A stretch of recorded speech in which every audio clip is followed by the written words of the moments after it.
हरे कृष्णा कृष्ण कृष्ण हरे हरे, हरे राम राम राम हरे हरे।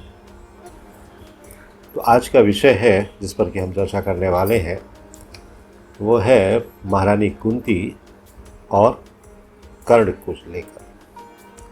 महारानी कुंती और कर्ण का जो चरित्र है महाभारत के प्रसंग में अत्यधिक प्रासंगिक है। इसको कहना चाहिए कि बिना कुंती महारानी के शायद ये सब चीज़ें नहीं होती, जिस तरह से घटनाएं घटी वो नहीं घटती, और यदि कर्ण ना होते तो भी शायद इस महाभारत के युद्ध का एक दूसरा ही पहलू हमारे सामने आता। तो ये जो दोनों चरित्र हैं, इन दोनों चरित्रों के विषय में हम लोग चर्चा करेंगे और ये देखेंगे।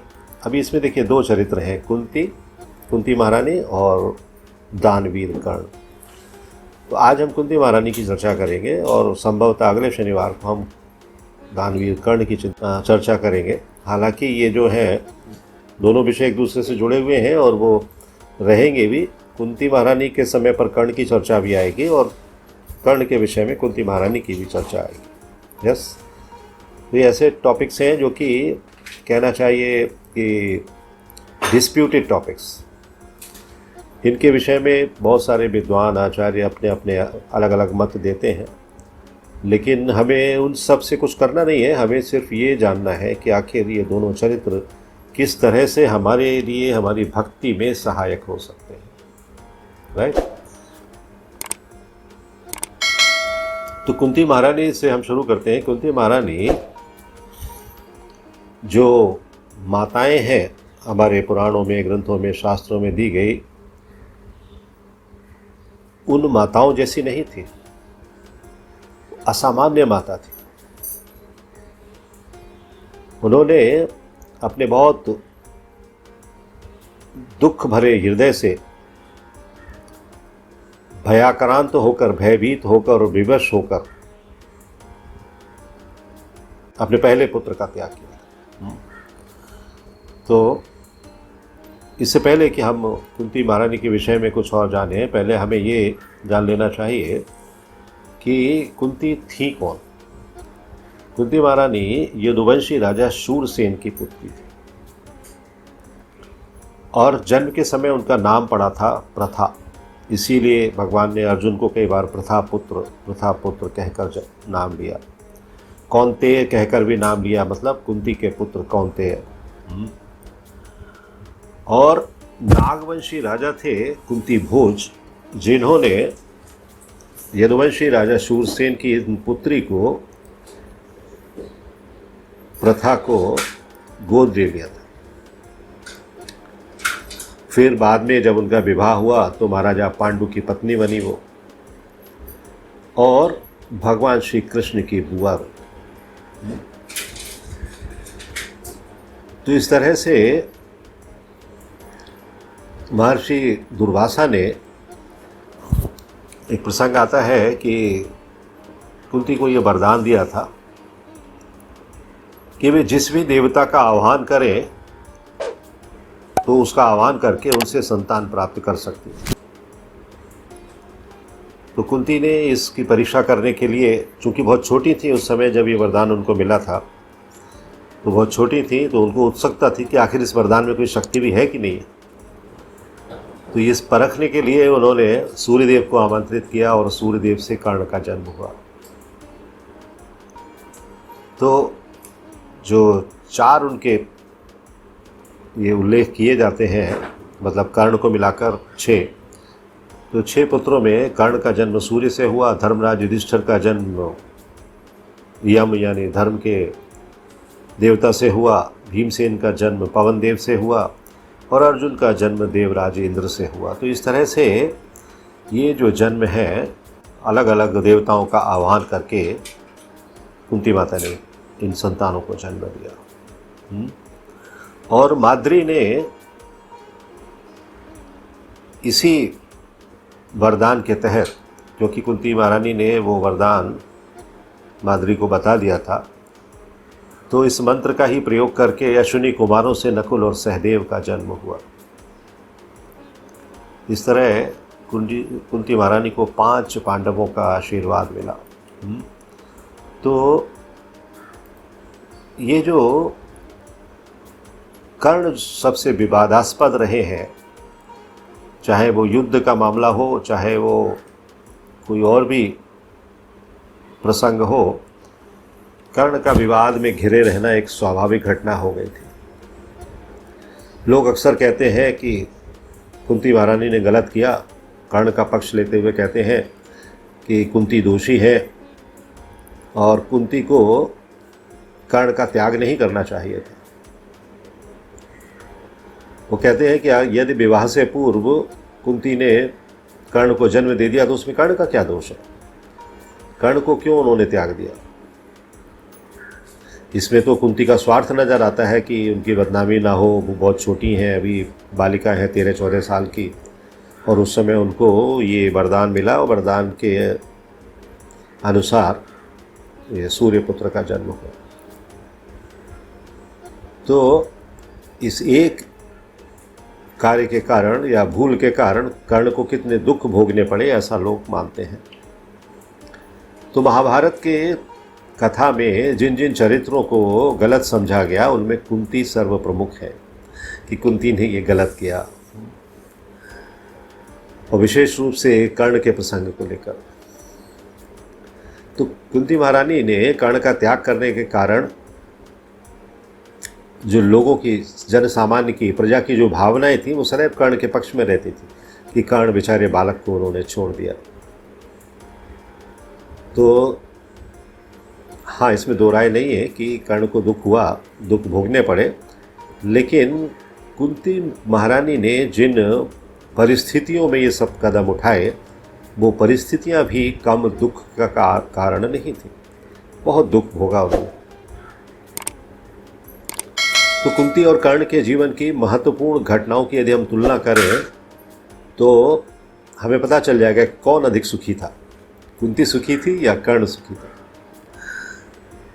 तो कुंती महारानी को क्या दुख थे? कुंती महारानी की को बहुत सारी चुनौतियां थी, उनका जीवन चुनौतियों से भरा था। तो मैंने कहा कि उनको गोद दे दिया गया कुंती भोज के लिए। 7 वर्ष की आयु थी उस समय जब उनको गोद देकर कुंती भोज के घर भेज दिया गया। एक राजा ने दूसरे राजा को अपनी कन्या गोद में दे दी थी, और 13 वर्ष की अल्प अवस्था में ही उन्हें दुर्वासा मुनि की सेवा सौंप दी गई। दुर्वासा मुनि जो कि अपने क्रोध के लिए, प्रकोप के लिए, शाप देने के लिए विख्यात नहीं कुख्यात है, बदनाम है कि वो तो बहुत जल्दी गुस्सा हो जाते हैं, उनकी सेवा करने का अवसर 13 वर्ष की अवस्था में इनको मिला। तो ये कोई सुख का कारण नहीं था, ये भी दुख का कारण था। सूर्यदेव द्वारा जब बाध्य किया गया, दुर्वासा ऋषि ने जो उन्हें वरदान दिया था कि आप जिस देवता का आह्वान करोगे वो देवता प्रकट हो जाएंगे और जो संतान आप चाहोगे वो संतान उनसे प्राप्त कर सकती हो। अभी इन्होंने तो मंत्र पढ़कर सूर्यदेव को बुला तो लिया, अभी कुछ मांगने के लिए वो घबराहट है, उनके अंदर भय है कि कैसे मांगूं मैं पुत्र के लिए। ठीक है, सूर्यदेव ने कहा कि मैं आया हूं तो मुझे वरदान तो देना ही है। तो कुंती को अपनी इच्छा के विरुद्ध संतान को जन्म देना पड़ा वो वरदान के तहत, और फिर उनको कर्ण का जन्म हुआ। और जब उनके पति पांडु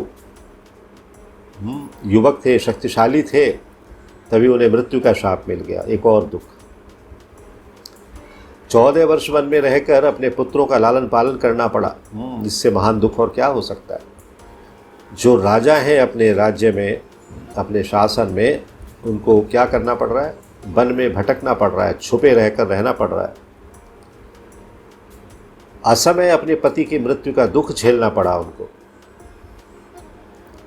जो 5 बच्चों को और कुंती को अकेले वहाँ छोड़ गए थे। साथ ही उन्हें दुर्योधन एवं उसके साथियों के षड्यंत्र को भी सहन करना पड़ा। तो इस तरह से बहुत सारे संकट कुंती महारानी ने उठाए।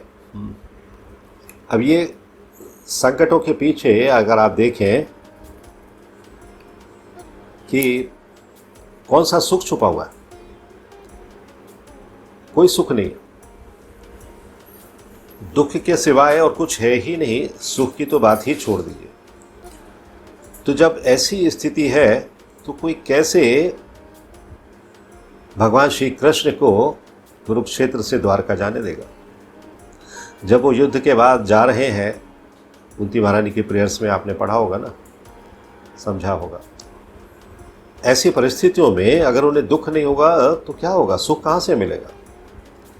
और यही नहीं, इसके अलावा उन्हें और उनके परिवार को मार डालने के लिए देखो लाक्षागृह बनाया गया, परिवार को विष दिया गया, वन में समय से अधिक भी रहना पड़ा, द्रौपदी के साथ विवाह करके वो विवादास्पद प्रसंग सबको पता है, उनका चीरहरण किया गया। तो ये सब क्या है? ये कौन से सुख के प्रतीक है? कोई सुख नहीं है। द्यूत क्रीड़ा में आप देखो कितना कष्ट हुआ एक माँ के लिए कि उसके सारे पुत्र और पुत्रवधू सभी दांव पर है। तो इन सब कार्यों में किसी और का नहीं, कर्ण का हाथ था। पुत्र दुख में रहे तो माँ को आनंद नहीं मिलता है, पुत्र सुख में रहे तो माँ को आनंद मिलता है। लेकिन यहाँ इनके पुत्र हमेशा माँ के साथ हों या माँ के अलग हों, दुख ही दुख भोग रहे हैं। कुंती महारानी कभी भी अपने पुत्र, पहले पुत्र कर्ण को भूली नहीं थी, और कुरुक्षेत्र के युद्ध में कर्ण सहित उनके अनेक निकट संबंधी मारे गए थे। ये भी एक दुख का कारण था। उनके भी जो पौत्र हैं उनकी भी निर्मम हत्या कर दी गई। इतने सारे दुख सहने के बाद भी वे सदैव प्रसन्न और कृतज्ञ रहीं। भगवान से कहती थी, भगवान आप हम लोगों को छोड़कर मत जाइए। तो सदैव प्रसन्नता और कृतज्ञता के भाव में रहती थी, और भगवान श्री कृष्ण के प्रति उन्होंने निष्ठा के भाव को कभी छोड़ा नहीं था। अभी हमने कुंती महारानी के दुख देख लिए, अभी कर्ण के दुख भी देख लेते हैं। अब फिर आप निर्णय कर लेना कि कौन ज़्यादा दुखी था।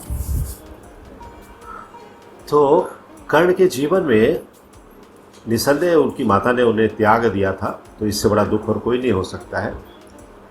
लेकिन इसके अतिरिक्त उनके जीवन में बहुत अधिक दुख नहीं थे। दुर्योधन की मैत्री कर ली, सब राजसी सुख सुविधाएं मिल रही हैं, कोई मृत्यु का डर नहीं है, कोई लाक्षागृह का डर नहीं है, कोई विष देने का डर नहीं है, कोई वनगमन का डर नहीं है, कोई डर नहीं है ऐसा। कोई कृष्ण के छोड़कर चले जाने का डर नहीं है।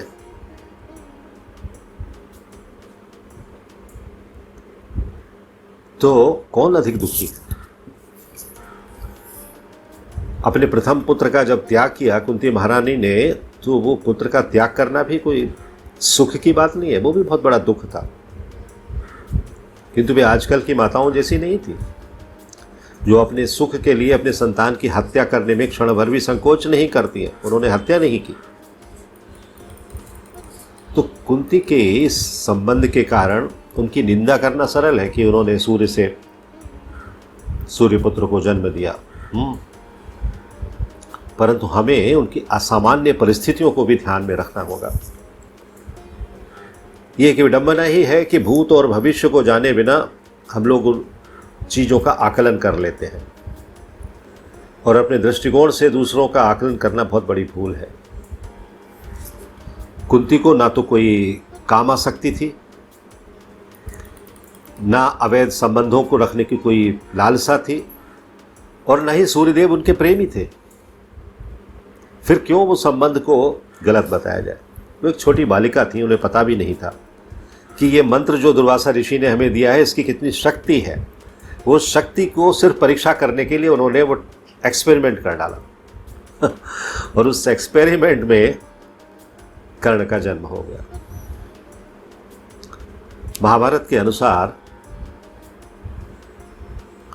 देवता स्पर्श करने से, घोषणा करने से, शब्द उनका सुन लेने से, दृष्टिपात कर लेने से, इन सब से भी संतानों की उत्पत्ति कर सकते। तो कुंती के प्रसंग में भी देवता ने कुंती के कौमारी को खंडित नहीं किया था, फिर भी उनको गर्भाधान हुआ सूर्य के तेज से। तो कुंती स्वभाव से निर्लज्ज नहीं थी, उनका हृदय कर्ण सहित अपने सभी पुत्रों के प्रति बहुत चिंतित था। वास्तव में वे जीवन भर कर्ण के जन्म के रहस्य और उसे त्यागने की ग्लानि के बोझ को ढोती रहीं। हमेशा उनको चिंता रहती थी, मेरा पुत्र कैसा होगा, मेरा पुत्र कैसा होगा। और जब वो कौरवों से जाकर मिल गया, कौरवों ने उन्हें राजपाट दे दिया, तो उन्हें और भी ज़्यादा चिंता सताने लगी। किंतु वे कभी भी इस रहस्य को उजागर करने का साहस नहीं कर सके, और न ही कभी ऐसी परिस्थिति बनी कि वो बोलें और बताएं। लेकिन जब कुंती और कर्ण की भेंट हुई, उस समय का प्रसंग देखिए। युद्ध से ठीक पहले वो कर्ण से मिली। क्यों मिली? क्या याद आ गई अपने पहली संतान की? नहीं, वो पांडवों के हित के लिए नहीं, बल्कि पूरे कौरवों और पांडवों के हित के लिए, पूरे समुदाय के हित के लिए कर्ण को मिली। क्यों? क्योंकि वो चाहती थी कि मेरे सामने इतना बड़ा युद्ध ना हो, इतना रक्तपात ना हो, ये हिंसा ना हो, शायद ऐसे ही मामला सुलझ जाए। वो सिर्फ कल्पना कर रही थी कि रक्त से सना हुआ जो कुरुक्षेत्र का मैदान है वो कैसा दिखेगा। वे जानती थी कि केवल कर्ण ही युद्ध को रोक सकता है, और इसलिए उससे याचना करने और उसे विश्वास दिलाने के लिए कुंती महारानी कर्ण को मिलने के लिए गई। लेकिन कोई लाभ नहीं हुआ, कुसंग के कारण, क्योंकि कर्ण कुसंग से ग्रसित थे। दुर्योधन उनका परम मित्र था, दुर्योधन पर उन्हें पूर्ण विश्वास था। क्यों? क्योंकि उनको ऐसा लगता था कि मुझे पांडव कुल से रिजेक्ट कर दिया गया, तो मैं पांडवों के परिवार से रिजेक्ट कर दिया गया, तो मैं इधर कौरवों के परिवार ने मुझे शरणागति दी है, समझ लीजिए, आश्रय दिया है, तो मैं इनका जो कृतज्ञता है इसे कैसे व्यक्त करूं, इनका एहसान कैसे चुकाऊं। कर्ण ने उनके साथ बहुत रूखा व्यवहार किया और उनकी परिस्थिति को समझने का कोई प्रयास नहीं किया। माँ है लेकिन रोती हुई वापस आ गई। कहती है कि मुझसे अधिक दुख भोगा नहीं जाएगा, जितना मैं भोग चुकी हूं उतना भी कोई भोग नहीं सकता है, और मुझे अभी और भी भोगना है, क्योंकि युद्ध होगा तो मैं भोगूंगी।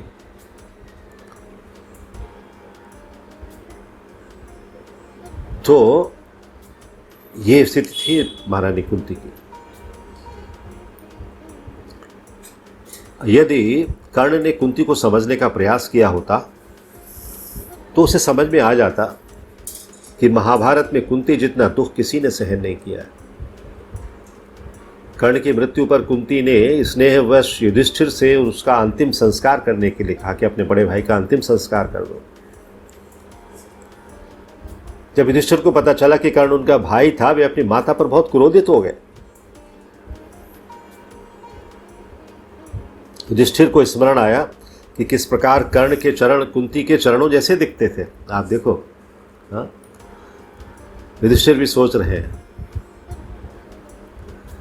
और इसलिए द्यूत क्रीड़ा के समय कर्ण द्वारा द्रौपदी और अन्य पांडवों का इतना अपमान करने पर भी उन्हें कभी कर्ण पर क्रोध नहीं हुआ था। सिर्फ अपना दुर्भाग्य समझकर बैठी हुई थी। तो यहां भी कुंती को अपने पुत्र के क्रोध को सहन करके लज्जित होना पड़ा। जब वो समझौते के लिए गई है युद्ध से पहले, लज्जित होकर, अपने ही पुत्र से लज्जित होकर वापस आ रही है, बिलख रही है। तथापि एक शक्ति थी उनके हाथ में। श्री कृष्ण के महान भक्त होने के नाते उन्होंने आजीवन दुख सहन करते हुए भी अनजाने में हुई इस भूल का उत्तरदायित्व तो अपने ऊपर ले लिया और दृढ़ता एवं भक्ति का विलक्षण जीवन जिया। उनसे बड़ी भक्त भगवान की कोई और नहीं थे। तो व्यासदेव जी से भेंट होने पर कुंती ने पूछा था कि वे किस प्रकार उत्कंठावश की गई इस भूल की ग्लानि से ऊपर उठ सकती हैं। उस भूल के परिणाम अत्यंत भयानक रहे हैं। तो कुंती द्वारा कर्ण के साथ अन्याय की बात सुनकर व्यासदेव ने अत्यंत स्पष्ट शब्दों में कहा।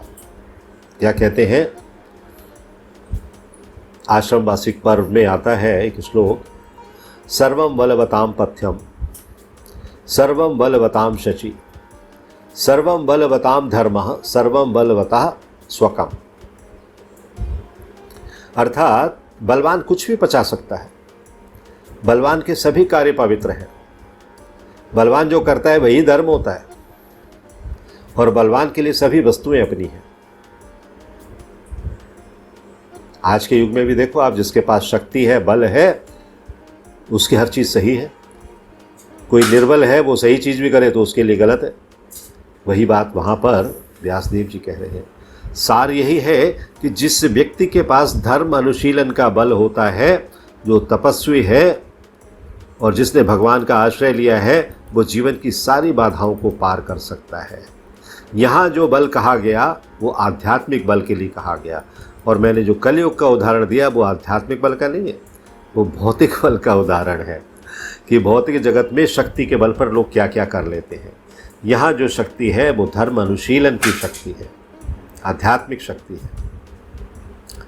तो व्यासदेव जी ने व्यथित कुंती को सांत्वना दी और सुखपूर्वक जीवन व्यतीत करने के लिए कहा कि आप आनंद से रहो, कोई चिंता करने की आवश्यकता नहीं है, क्योंकि उनका जीवन उच्च उद्देश्य, एक हाई ऑब्जेक्टिव है, एक उच्च उद्देश्य को प्राप्त करने का प्रतीक था, और वो था सिर्फ भगवान के चरणों की सेवा करना। और उस दौरान यदि उनसे कोई भूल भी हो गई हो तो उसे क्षमा कर दिया जाएगा, ऐसा व्यासदेव जी ने कहा उनको कि आपका उद्देश्य बहुत परम है, इसलिए अगर कोई भूल भी हो जाती है तो वो क्षम्य है। इसलिए यदि सृष्टि के नियमों ने कुंती को क्षमा कर दिया तो फिर हम अपनी अटकलों और मतों के द्वारा कुंती को दोषी बताने वाले कौन होते हैं? तो कुंती की भावना से परिचित, उसके कार्यों की सराहना करते हुए श्रील व्यासदेव ने ये श्लोक कहा था। किंतु इस श्लोक द्वारा उन्होंने किसी को मनमाना व्यवहार करने की छूट नहीं दी है। जब वो कह रहे हैं सर्वम बलवताम पथ्यम, सर्वम बलवताम शचि, सर्वम बलवताम धर्मः, सर्वम बलवताम स्वकम, कुंती ने कर्ण का त्याग घमंड से नहीं किया था या किसी और छुपे हुए उद्देश्य से नहीं किया था, बल्कि निस्सहाय एवं भयभीत अवस्था में किया था। क्योंकि उन्होंने जो प्रयोग किया वो प्रयोग वो मंत्र की शक्ति को जानना चाहती थी, इसलिए उन्होंने ये प्रयोग किया कि मुझे पता लगे कि आखिर इस मंत्र में कोई शक्ति है कि नहीं है, सूर्यदेव ने जो ये मंत्र दिया है। तो इस तरह से हमें ये जानना चाहिए कि यदि हम अपने जीवन में कष्टों को भोग रहे हैं तो उसका कारण क्या है, उसके कारण के विषय में अगर हम चिंतन करेंगे तो निश्चित तौर पर हमें इस बात का आश्वासन मिलेगा कि हम गलत नहीं हैं। जब कर्ण का जन्म होने वाला था तो भयग्रस्त कुंती अपने बच्चे के जन्म को लेकर हमेशा चिंतित रहती थी, और जैसे तैसे उन्होंने अपने परिवार के जनों से और सखियों से इस बात को छुपा कर भी रखा। और जब कर्ण का जन्म हुआ तो कर्ण के शरीर पर कुंडल और कवच के चिन्ह अंकित थे, सूर्य के पुत्र थे। किंतु परिस्थितियां ऐसी थी कि नवजात पुत्र का पालन पोषण वो कर नहीं सकती थी, तो भय, ग्लानि, शोक सब कुछ था उनके लिए। इसलिए उनको एक टोकरी में रखा और सुरक्षा एवं कुशलता की प्रार्थना करते हुए गंगा की लहरों में प्रवाहित कर दिया। फिर जब गंगा की लहरों में प्रवाहित किया है और फिर वो टोकरी किसने उठाई है? वो टोकरी उठाई है धृतराष्ट्र के पूर्व सारथी आदिरथ और उनकी पत्नी राधा को वो बालक मिल गया। वो उसे अपने घर ले आए और उन्होंने उसका पालन पोषण किया।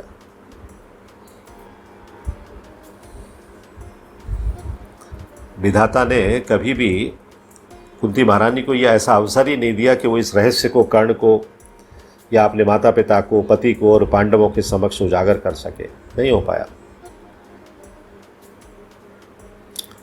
और दुर्भाग्यवश कर्ण के मन में बचपन से ही दुर्योधन के विपक्षी मतलब पांडवों के प्रति गहरी घृणा थी, क्योंकि आप देखो धृतराष्ट्र के सारथी लेकर गए, उनके घर में पालन पोषण हुआ है, तो उसी परिवार में पालन पोषण हुआ कौरवों के साथ ही। श्री कृष्ण तथा कुंती इस कर्ण के जन्म के रहस्य उद्घाटन किए जाने से पहले ही पांडवों के विषय में उनके संबंध को जानते थे। कुंती महारानी तो जानती थी, भगवान श्री कृष्ण भी जानते थे। तो इस तरह से ये जो एक कथा का चक्र है, ये जो घटना का चक्र है, ये चक्र भले ही हमें देखने में बहुत घृणित लगता है, लेकिन वो घृणित है नहीं। कर्ण का त्याग करने के लिए कुंती की निंदा करने वाले लोग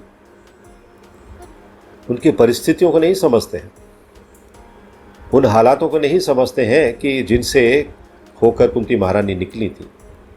कुंती से क्या अपेक्षा थी कि अपने बच्चे को गर्भ में ही मार दें या उनका पालन पोषण करें या क्या करें।